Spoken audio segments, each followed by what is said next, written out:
Assalamu alaikum. My name is Mashiat Hassan and I'm a second month student of English therapy. Today I'm gonna talk about English therapy. So at first, English therapy is a place it's a place where you can speak English freely. No matter even if you are bad at English, even if your grammar is wrong, even if you don't know how to use verb or nouns, it doesn't matter. You can speak here freely, comfortably, because there's a reason behind naming the institution English therapy, because it will give you therapy in English. So if you want to learn English, you should come to English therapy. It's a very comfortable place. The teachers are very comfortable. The teachers are very free, and they will never blame you. They will never ask you why your English is bad. They will teach you that how to speak in English. Yeah, but there's a system that they will fine you if you speak Bangla.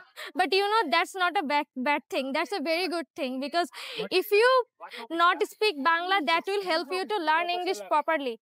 So if you want to learn English, you should come to English therapy, and there's this another system that they give you gifts. If you do better in English, like every month, if your attendance is full, if you join various activities, you will get gifts, and those are all about English. They will monthly provide you English novels, which will help you to improve your English more.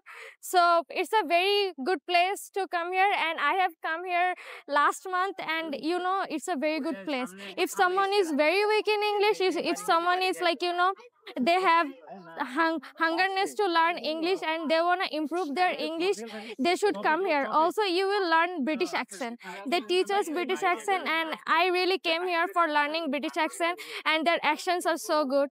And if I talk about the teachers are very comfortable. They are very kind, and they will teach you A to Z about English. So if you want to learn English, if you are weak in English, you should come to English therapy.